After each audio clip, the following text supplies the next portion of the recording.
Hi guys, and welcome back to my channel. My name is Bhooki. If you're new here, hello, and please do not forget to subscribe. And if you're old, welcome back. So in today's pattern drafting tutorial, I'll be showing you how to draft a skirt sloper. This is a versatile pattern that can be used as a foundation in drafting other skirt designs. So without wasting your time, let's get to it.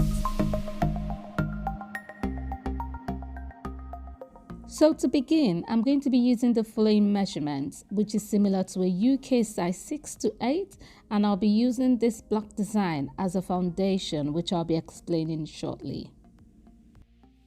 I'm going to be drafting both the front and back blocks together, so I'm going to indicate which one is the center back and center front.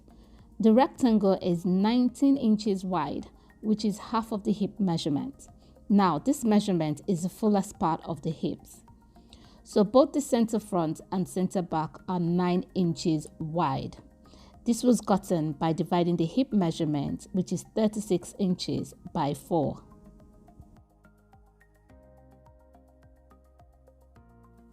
I'm also going to indicate where the waistline is, which is a starting point for this pattern. Next, I'm going to mark the vertical measurement. This is the waist to the hips and the full length. So the waist to the hip measurement is 8 inches, and I'm going to mark that on the center front and center back.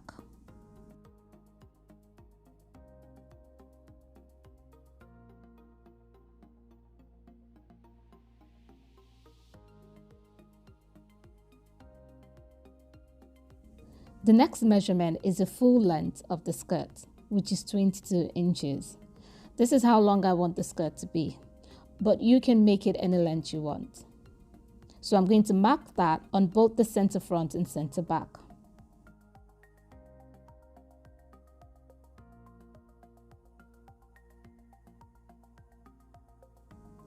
Now I'm going to mark the horizontal lines for both the hips and hem measurement.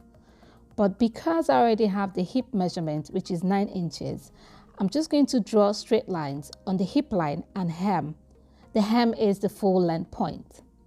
If you're drafting your center front and center back blocks separately, then you need to mark your quarter hip measurement on the hip line and the full length point, which is the hem. This is because we're drafting a straight skirt. So like I said, your hip measurement would be the same for your hem. And remember, your hem is your full length point. However, if you're going for a pencil skirt look, then you need to minus between 1 to 2 inches from the hip measurement for the hem and then join it to the hip line.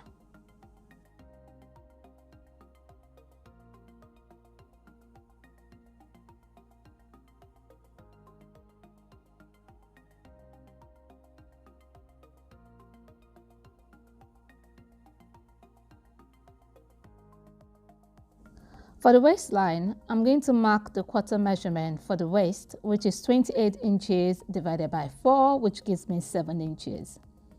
Then I'm going to add my dart allowance, which is 1 inch, making the total 8 inches. I'm going to mark that on the back block as well. Next, I'm going to raise the waistline by 1 centimeter. This is to allow the skirt to sit nicely around the waist. Then I'm going to join it to the waistline. I'm going to use my pattern master for this, as it is going to be a curve.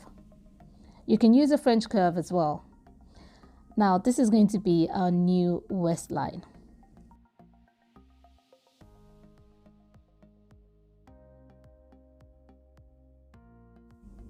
Next, I'm going to join the waistline to the hip line. So because our hips are not straight, I'm going to use my pattern master to curve the line. The next steps are the darts, but there are some factors to consider. 1, the body shape, and 2, the difference between the waist and the hip measurement. If the waist is more than 10 inches smaller than the hip, then a double dart is ideal, but if not, then a single dart is fine. For the purpose of this tutorial, I'll be using a single dart. So to do this, we need to find the middle point of the waistline. Since my waist measurement is 8 inches long, the middle would be 4. So I'm going to mark that point on the front and back blocks. For the front dart, I'm making it 4.5 inches long. Now, depending on the body size, I suggest it shouldn't be longer than 4.5 inches. If not, it wouldn't look flattering on the body. And for the back dart, I'm making it 5.5 inches long. This also shouldn't be longer than this. Then I'm going to draw a straight line from the dart point to the waistline. While we're learning and drafting, can I please urge you to please subscribe to my channel if you haven't, and if you have, thank you, and if you're going to, thank you in advance. Now, if you remember, we added 1 inch to the waist measurement. This is going to be the wideness of the dart. So I'm going to divide the 1 inch by 2 and mark that on both sides of the dart point. That is 1/2 inch on both sides. I'm going to do the same for the back block. Now, some people use 1.25 inches for the back dart, but I'm going to use 1 inch.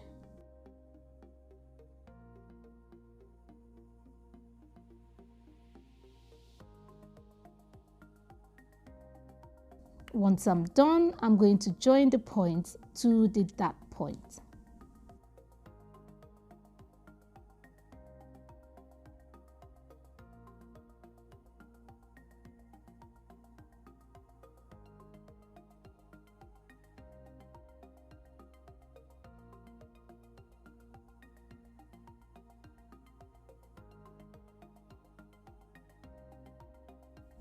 Now, I'm going to raise the middle of the dart by 1 centimeter. This is for us to have a smooth waistline when we sew in the dart. Once I do this, I'm going to join the 1 centimeter point to the side dart. You can also do this by folding in the dart and then straightening the waistline. You would get the same raised point. I'm also going to do the same for the back block.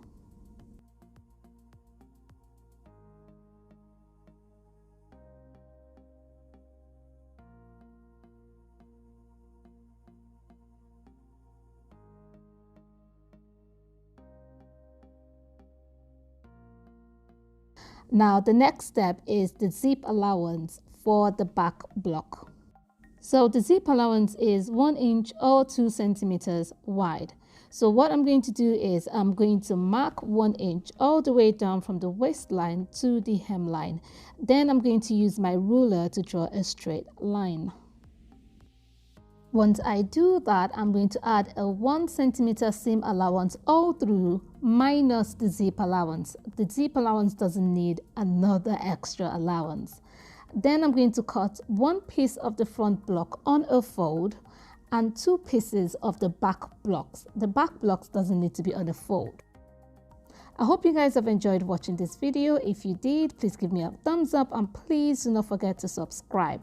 Also, if you have any questions, put it in the comment section below and I'll try and get back to you as soon as possible.